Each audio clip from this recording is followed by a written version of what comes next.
last Tuesday, February 7th, was the 48th anniversary of the Beatles coming to America. They came into JFK Airport in New York, and Beatlemania swept across this great nation, especially in young girls. But today, only 2 members of the Beatles remain alive, unfortunately. So there are tribute bands who allow us to have nostalgia at times. About a month ago, I was lucky enough to see the Fab Four, one of the better-known Beatles tribute bands. And the Fab Four did a marvelous job of tributing the Beatles because they used an authentic setup and had great enthusiasm throughout their performance.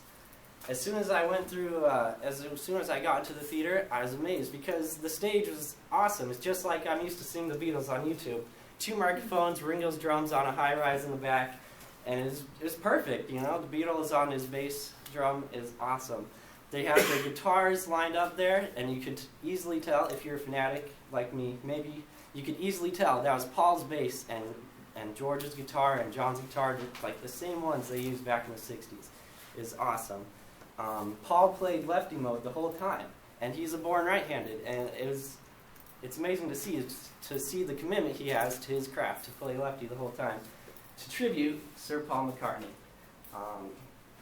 Naturally, having an authentic setup led to great enthusiasm for the performers.